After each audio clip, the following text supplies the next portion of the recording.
अस्सलाम वालेकुम everyone, welcome back to another vlog. तो कैसे हैं जी आप सब लोग? आई होप कि आप सब लोग ठीक होंगे, फिट एंड फाइन होंगे।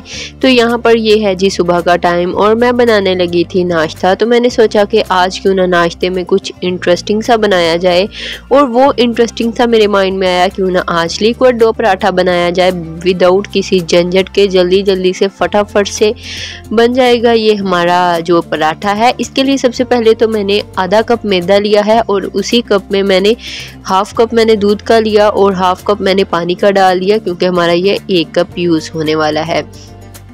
अभी हमने इसे स्लो डालते हुए इसे मिक्स कर लेना है और इसकी कंसिस्टेंसी हमने अपने हिसाब से सेट करनी है, यानी कि ज़्यादा लिक्विड और रनी सी भी इसकी कंसिस्टेंसी नहीं होनी चाहिए। दूध मैंने बड़े हिसाब के साथ डाला था, अगर आपका थोड़ा बहुत बच भी जाए ना तो कोई मसला नहीं है। मेरा एंड पे जाके 1/4 कप से थोड़ा सा कम तकरीबन बच गया था, क्योंकि मुझे वहाँ पर लगा कि मेरी जो है ना अंडा डाल के कंसिस्टेंसी ठीक है, और फिर मैंने ना वहीं पर छोड़ दिया दूध को। और अभी मैं अंडा डाल दूंगी। अंडा डालने के बाद भी थोड़ी सी कंसिस्टेंसी है ना जो लिक्विड सी हो जाती है, तो आपने ये ध्यान रखना है कि आपने ज़्यादा रनी नहीं कर लेनी ना इसकी कंसिस्टेंसी। उसके बाद ये मेरे पास मैंने एक बड़ी हरी मिर्च ली थी, वो बारीक काट ली, और एक छोटे साइज़ का अनियन लिया था, बिल्कुल स्मॉल साइज़ का, उसे मैंने चॉप कर लिया है। फुली फाइन चॉप करना है आपने, फिर ये अगर ज़्यादा बड़े बड़े होना तो फिर अच्छे नहीं लगते। तो अभी मैं इसमें थोड़ा सा साल्ट डाल दूंगी, अपने टेस्ट के अकॉर्डिंग डाल दें, या इसमें बहुत कम ही जाएगा, क्योंकि ये हाफ कप तो मेरे पास मैदा है। क्योंकि मैंने सिर्फ अपने लिए ही बनाना था, इसीलिए मैंने हाफ कप लिया है, और हाफ कप में आपके 2 पराठे इजीली बन जाते हैं। उसके बाद ये मेरे पास रेड चिली फ्लेक्स यानी कि रेड दड़ा मिर्च है, वो थोड़ी सी डाल दी है मैंने, 1/4 टीस्पून। उसके बाद थोड़ा सा ज़ीरा लिया, उसे हाथ से मसल के डाल दिया, और 1 टेबलस्पून इसमें मैंने डाल दिया है ऑयल का। वो भी इतना भर के नहीं डाला, बस थोड़ा ऊना ऊना सा जिसे कहते हैं ना, थोड़ा कम कम ही डाला था। तो अभी ये हमारा बैटर हो चुका है रेडी। इसकी कंसिस्टेंसी ना ही ज़्यादा हार्ड है और ना ही ज़्यादा रनी। उसके बाद यहाँ पर मैंने ले लिया है जी फ्राइंग पैन, और मेरा पैन इतना कोई बड़ा है, और मेरा पराठा भी इसके साइज़ का ही बना था, फुल बड़ा सारा, और मैंने और मेरे हस्बैंड ने खा लिया। फिर भी थोड़ा सा बच गया था हमारा, तो ना पेट बिल्कुल फुल हो गया था। उसके बाद हमने थोड़ा सा ऑयल, बिल्कुल थोड़ा सा घी या ऑयल लगाना है पैन में, और अभी भी मैंने ब्रश के साथ इसे ना चारों साइडों पर ग्रीस किया था, लेकिन मुझे ये ज़्यादा लगा, फिर मैंने इसे ना टिश्यू के साथ ना साफ़ कर लिया। ज़्यादा आपका ऑयल है ना जो नीचे नहीं होना चाहिए, इसीलिए।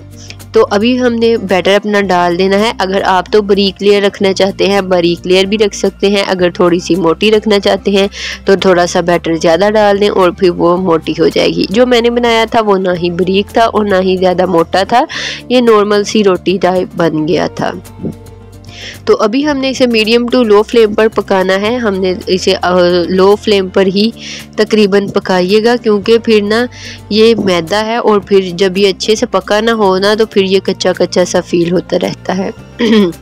तो अभी जब हमारा ये नीचे से अच्छे से आपको लगे ना कि पक गया है, तब आपने इसे फ्लिप करना है।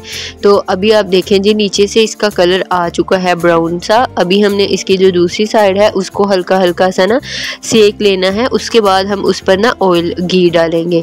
घी डालने से ये देखें अभी थोड़ा सा पक गई थी जो साइड है, उसे पलटा, और अब हम उस पर डाल देंगे घी। यहाँ पर घी डालने के बाद अभी हमने इसे अच्छे से सेक लेना है, और हमारा ज़बरदस्त सा मज़े वाला पराठा विदाउट किसी मेहनत के तकरीबन 8 मिनट में ये बन जाता है आपका। यानी कि सारा प्रोसेस ना पकाने में, बनाने में, लिक्विड डो, तो सारा कुछ आपका तकरीबन 8 मिनट में बन जाता है। आपके पास अगर टाइम कम होना तो 8 मिनट लगाओ और ये बना लो फटाफट से। और आज की हमारी जो रूटीन है ना वो काफ़ी ज़्यादा बिजी है, क्योंकि अभी मैंने नाश्ता कर लिया है, तकरीबन 11 बजे के करीब नाश्ता करूँगी। उसके बाद हमने जाना है जी महफिल पे। मैंने आपको बताया था जिन्हें हम गिफ्ट्स देने गए थे ना एक बार, अभी एक घर में ना महफिल जो है वो पेंडिंग रहती थी। आज उन्होंने करवाया है मिलाद, तो इसीलिए हम वहाँ जाएंगे और यहाँ पर आप चेक करें मेरे पराठे की शक्ल कितनी ज़बरदस्त लग रही है, और ये इसका साइज़ चेक करें कितना बड़ा है। और फ्राइंग पैन के हिसाब से ये ना साथ चाय खाई नहीं, चाय पी और पराठा खाया। और उसके बाद जी हम रेडी होने लग गए क्योंकि हमने जाना था। फिर मैंने सोचा चलो बाल झाड़ू से बने हुए हैं, इसे थोड़ा सा स्ट्रेट करके ना सीधी लुक दे लेते हैं, थोड़ी अच्छी सी लुक आ जाएगी ना। फिर वैसे तो दुपट्टा ही लेना होता है, लेकिन फिर भी थोड़ी अपने आप को सेटिस्फेक्शन हो जाती है ना कि हमारे बाल भी हैं ठीक। यहाँ पर मैं ना वापस आ गई थी, वो जाते वक्त भी कोई इतना टाइम नहीं लगा, इतनी हलचल होती है ना फिर जब जाओ तो समझ ही नहीं आती होती कि क्या करना है और क्या नहीं। ये अभी मैं वापस आ गई थी और अभी मैंने सोचा कि आप लोगों को तो दिखाया ही नहीं है।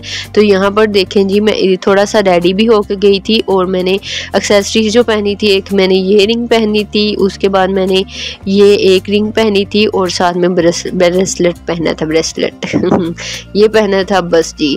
अभी मैं आपको दिखाती हूँ कि मेरे रूम में कितना खलारा मैं डाल के गई थी। यहाँ पर मैं बेड पे बैठ के सारा मेकअप करके गई थी और इतना कोई मैंने खलारा हर जल डाला हुआ था ना अपने कमरे में, इतना खलारा। और बाद में मैंने आके ना फटाफट से समेटा, कपड़े कहीं, बैग कहीं, स्ट्रेटनर कहीं जा रहा था, कोई चीज़ का ढक्कन कहीं, कुछ कहीं। जब आप जल्दी जल्दी में काम करते हो ना तो फिर ऐसा ही होता है, फिर सफाई वगैरह का ख्याल नहीं रखोता। और ये मैं शूज़ पहन के गई थी, यानी कि जूते पहन के गई थी। तो ये है जी मेरे ड्रेस की लुक जो कि मैं पहन के गई थी। अभी तो यहाँ पर लाइट बहुत कम है ना रूम में, लेकिन ये पहना हुआ बड़ा ही ज़बरदस्त लग रहा था। एक तो जो जूते होते हैं ना वो भी आपकी सूट की लुक को डिसाइड करते हैं कि कैसा लगवाना है। यही जब मैं वापस आई ना तो मैंने आकर ना घर वाला जो मेरा चप्पल है, जूता है, वो मैंने पहन लिया। तो ये सूट ही ऐसे लगे, ड्रेस ऐसे लगे जैसे मैंने ये घर वाला ही ड्रेस पहना होता है।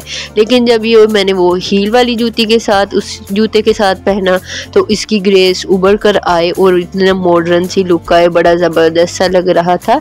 उसके बाद ये आकर मैंने थोड़ा सा काम वगैरह किया, वो भी जल्दी जल्दी में काम किया क्योंकि मैं 4:30-5 बजे आ गई थी घर। तो फिर सबने अभी खाना खाना था, यानी कि अब्बू लोग सब घर में थे ना तो उन्होंने खाना खाना था। अम्मी भी मेरे साथ, अम्मी और मैं गए थे, अम्मी वहीं पे रह गई और फिर मैं आके फिर मैंने खाना वगैरह सबको दिया। तो बना हुआ था सब कुछ पहले से ही ना। फिर मैंने चाय वगैरह बना के दी, फिर मैंने झाड़ू वगैरह लगाया।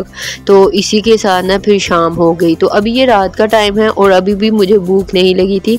तो मैंने अम्मी को बोला कि आज मेरी ना रोटी ना बनाइएगा। तो इसीलिए मैंने सोचा कि चलो अब ना सोना तो है ना, गुजारा तो करना है। गुजारा नहीं, वैसे दिल नहीं कर रहा था तो मैंने सोचा चलो अभी ये ना चकोतरा खा लेती हूँ।